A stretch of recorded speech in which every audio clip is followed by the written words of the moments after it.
Hello guys, this is Richard Rich TV and welcome back to my channel. But before we start the devotional guys, I would like to shout out the following person of our channel na nagpunta rito at nag-join sa devotional. Shout out and God bless to SSC TV of Korea, Heavens of TV of Korea, Michael Aburita, Yans TV, Connie Vlog, Leo Bacoteco, Juan Anthony Balmoria, Bel Lawrence Chonko, Friends Shandong, Jules Magadya, and Gisela Zamora. Shout out na rin sa mga hindi nakisabay na manood sa devotional, but still nagpunta pa rin dito para manood at nakinig sa devotional.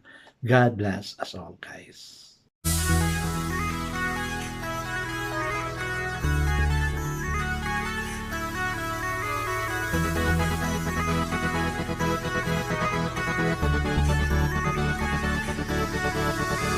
Rich TV, when you heard it, number one is on the top. Good advice is they'll never stop. Rich TV, when you heard it, number one is on the top. Good advice is they'll never stop. So, last Friday na talaga ng May, no? Preparing ourselves again para makapag-simba tayo, no? We need to worship God. Sa mga SDA, you have your time tomorrow, and for us, sa Sunday. But for me, no, I have my Bible study every Saturday. Pero kaya minsan hindi ako makakasali sa premiere every Saturday because of the Bible studies I have. Ang dami kong Bible study, guys. Discipleship. Okay, let's now proceed to our devotional. Let's open our Bible to Acts chapter 2, verses 1 to 4. And still reminding you again that I'm using the New King James Version because the word used is simplified compared to the King James Version. So what I'm reading is about the coming of the Holy Spirit. That's the title written in the Bible. So the word of the Lord in Acts chapter 2, verse 1 to 4 says, Now when the day of Pentecost had fully come, they were all with one accord in one place, and suddenly there came a sound from heaven as of a rushing mighty wind, and it filled the whole house where they were sitting. Then there appeared to them divided tongues as of fire, and one sat upon each of them. And they were all filled with the Holy Spirit, and began to speak with other tongues, as the Spirit gave them utterance. Amen and amen. I guess let's not pray. Father God, we also long to be baptized with the Holy Spirit and teach us not to wonder if we speak in tongues that we cannot even understand. There are those incidents, Lord God, that happened to me nang nag-speak of tongues ako na even I myself did not understand of what I'm talking. But thank you that somebody interpreted it. It is a sign of the indwelling of the Holy Spirit. Lord, I pray, indwell your Holy Spirit also, Lord God, to each one of us, so we can move on and experience the power of the Holy Spirit. Like what happened to the Pentecost. Nakikita nila ang di dapat nakikita because of your power. Yes, Lord, we commit all these things to you. In this name we pray. Amen and amen. So the focus verse for this evening, guys, is found in Acts chapter 2, verse 4. It says, They were all filled with the Holy Spirit. Gusto mo ba? Ako gusto ko na ma-feel ako ng Holy Spirit. So the title of our devotion for this evening, guys, is The Inner Special. If you had to choose between Christmas, Good Friday, Easter, Ascension, Sunday, and Pentecost, which would you say it most important? Siguro itong pipiliin ko, Pentecost. Kasi if you're excited for the Pentecost, well, the indwelling really of the Holy Spirit is really moving, no? Mapapasa atin talaga yung Holy Spirit. Kaya, well, masaya naman yung Christmas, no? All other occasion it relates to God, but ito kasi power pag sinabing Holy Spirit, no? Okay. Few of us would say Pentecost. Kaya nang nasabi ko, no? Okay, let's find out.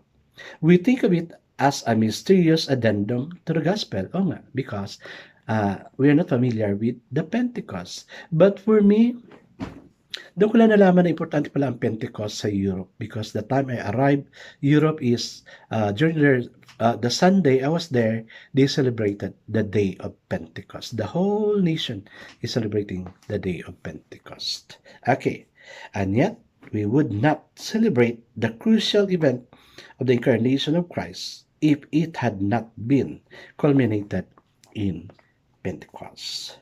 The reason Christ came, lived, taught, suffered, was resurrected and ascended was so that he could prepare a people in whom we could live. Calvary's atonement and Easter's victory and penultimate to the ultimate gift of the Holy Spirit to live in his reconciled and expectant people. Now the Holy Spirit came within Christ, willing disciples to give them the power to live the life he had exemplified and called them to live. The outward manifestation of Pentecost were signs of the inner wind that represented the breath and spirit of God. Fire means both purging and purification. It also signified a dynamic, inclusive warmth of Jesus' followers. John had predicted that Jesus would baptize with the Holy Spirit and the fire. The result was unfettered praise. Don't miss the Pentecost. Yes, guys, no? For how many days we talk about the Holy Spirit and then the baptism of the Holy Spirit. But kasi ang alam natin is baptism of ano lang, no? Baptism of water. But there's also baptism of the Holy Spirit and baptism of fire. Pag baptism of fire na, wow, grabe, no? Ang na-describe dito, there is purging, no? Pinipiga tayo para mawala na yung mga impurities natin. Well, I'm really excited to be baptized with the Holy Spirit. That's why I really wanted to commune always with God. Especially that I'm also preparing myself for the upcoming school year.